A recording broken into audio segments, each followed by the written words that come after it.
So, hello and welcome. This is Erica Glessing, and you're joining me for the Erica Glessing Show, where you receive 8 minutes of daily inspiration for entrepreneurs and lightworkers. And I'm really happy today because I have a new guest to me. She's someone I'm meeting fresh, which is so much fun on the show. And I'm calling her all the way from Canada. So the show's in Canada today. My show always likes to travel vicariously. So, welcome, Louise Morrison. I'm so glad you could stop by. I'm so glad I could stop by too, Erica. Thank you for the invitation. Yeah, so tell us a little bit about yourself, Kim, and tell us a little bit about, you can share your business and kind of what you like. Sure. Well, my business is a combination of empowerment coaching.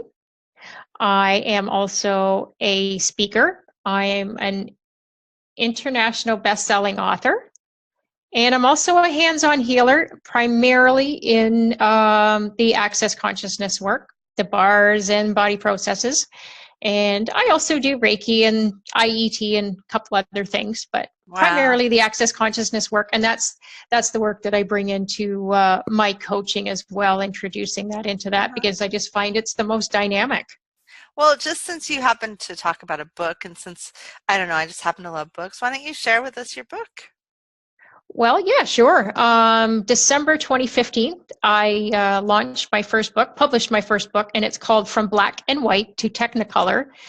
And I called it that because I had such a huge transformation in my life over the last 8 years that's how my life was. It was pretty black and white before, or I should probably say gray. And I really transformed it dynamically using the tools of access consciousness. And it really helped me get out of my head. It helped me stop looking outside of me for all the things that I thought that would make me happy that didn't. Because, when we look outside of us to find things that make us happy, how long does that last? Right. So yeah, so that was quite a fun experience, writing and publishing my first book. So I'm currently working on a second book, and I'm currently working on a chapter in another book that is the compilation with a group of other people. Wow. So That's yeah, really I exciting. like to keep busy. Yeah, I guess so. And let's talk a little bit about that, where you kind of snuck in quietly the joy piece. In our pre-chat, you're talking about Yeah. some things you're going to be doing next year. And I have been getting a lot of messages about happiness for next year. I've been getting some, mm, I want to say directives from source energy, but I've been just being shown how important and vital it will be to help people experience happiness. And maybe just share with us some of your insights into that and what you can bring to the audience in, a 3-minute window. Yes. Okay. In 3 minutes flat, here's how No, you make yourself happy forever and ever and yeah, ever. and break all the bad habits you've had for the last, I don't know, centuries. Yeah, Yes. let's do that in And three do minutes. and do I need to watch my language on here on this lovely podcast? Yeah, that'd be Yeah, great. I'll watch my language. Um, yeah. Well, happiness is such a big thing for people, and I mean, even I've got a summit launching January 8th called the Empowered Life Summit, and the tag is get present, find your joy, and master the confidence to go after your dreams. Because what I did is, after my last summit, I polled my audience and I said, and the first one was really about self-judgment and all that lovely stuff that we seem to like to do. And a lot of people said to me, I'm on autopilot half the time, like I'm just checked out, so I don't know when I'm judging myself. And the other big one was, people said they didn't know what it was that made them happy. And I'm like, what? I I was like, know, I know. holy smokes, like almost I have to tell you that. 50%. Yeah, I have to tell you that story. Mm-hmm. I teach happiness, and so I remember I walked into this room and there was like 18 people, and they were having like this luncheon. I was their like speaker. It was like a private networking group or something.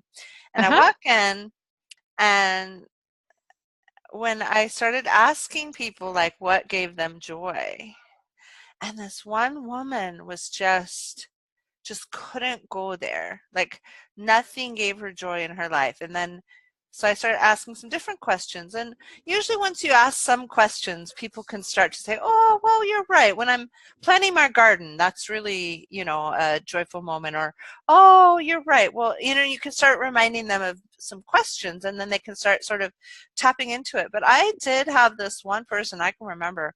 She could not go there. It was fascinating. It's kind of sad too, isn't it? Yeah. I mean, isn't that part of, I would like to think part of the purpose of life is to be joyful. You know, Why I else are we I here? I believe one that joy is I believe in it, and I also see the contrast, and I think it's important to have these times when everything kind of sucks. I mean, in your own self-percept, so that as you do slip back into a joyful place, or get through, or you break through, or you expand, or you find a way to be in expansion when everyone around you is in contraction, or something, Yeah. then all of a sudden you're like, oh, oh, this is good again, right? So Yes. that's pretty interesting. I love that you've studied this, and um, I feel like we could talk about that topic forever, but I did want to ask you, I get there's something you can share with the entrepreneurs that are listening, because of this willingness that I'm getting from you to do a summit and to have a book and to do Reiki and to teach empowerment coaching. And tell me a little bit about that willingness to be so expansive. Do you know what I'm saying? For some of the listeners who might be reticent of really expressing themselves in so many big ways. Like being afraid to do it. Yeah. Just to go, like being afraid to go after it. Is that kind of what you're asking? Yeah, or just, Yeah. yeah. How do you Um, give yourself permission to do all these crazy things? that's a really great question, Erica. And do you know what? A lot of it is you just have to, I use this expression a lot. You literally just have to double dog dare yourself to do it. Like when I published my book, I was scared as heck. I really was. I was like, oh my God, who do I think I am to publish a book? Who do I think I am to be an author? I'm just, I'm Joe Blow, Kim Louise from London, Canada. And who do I think I am to publish a book? And it's like, you know what? It's kind of like that expression, feel the fear and do it anyway. Yeah, And you yeah, literally just have to yeah, find whatever tools, and don't look at and if you want to do something, don't look at the huge picture. Like, yeah, keep your mind on the target, as we like to say, or a lot of people yeah, like the word goal. But literally, it's choice. You have to choose it. yeah, And and don't make it this big monumental thing. Like, just do the baby steps. Like, yeah, next step, what's the next step I need to do? What's the next step I need to do? Like, when I did my first summit, I was contacting some big speakers, and I thought, oh my God, they're not going to want to come on my summit. And it's like, they're just people. And I think that's an important yeah. thing to remember. Like, who out there is more important than you? And I don't I mean love that it. you're the be I all and love end it. all, but Oh no, we're all just people that put our pants on one leg at a time. when I when my book Happiness Quotations came out, I asked Jack Canfield to do an endorsement. And I ferreted out his email from just looking at his website.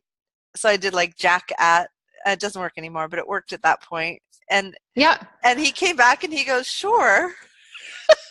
Oh my gosh. I'd only written like 10 pages, and I went and I sent him like 10 pages of my book, and he goes, sure, that looks great. I'd love to.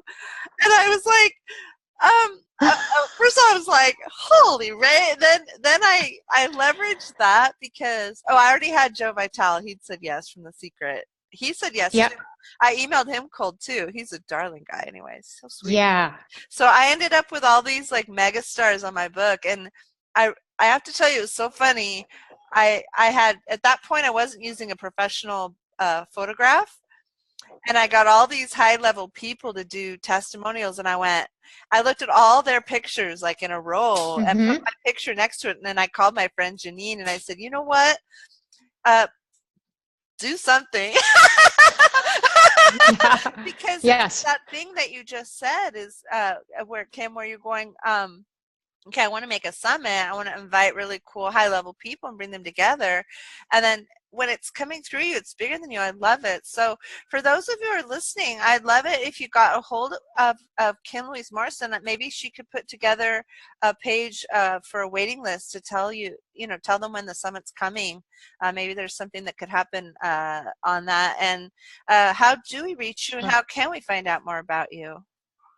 Best way to reach me would be my website, which is a teensy bit out of date, but it's there, and it's got a contact form on it. So it's really easy. Website is kimlouisemorrison.com, or you can reach me by email at kim@kimlouisemorrison.com. Love it. Or, yeah, that's enough. Okay. Yeah. Well, thanks so much for stopping by, and we'll be sure to on the ericaglessingshow.com. We'll be sure to include a link to your summit when it becomes available. So I'll just put that backwards on there whenever you get it. And thank you again so much for coming. It was a pleasure meeting you. Awesome. Thank you, Erica.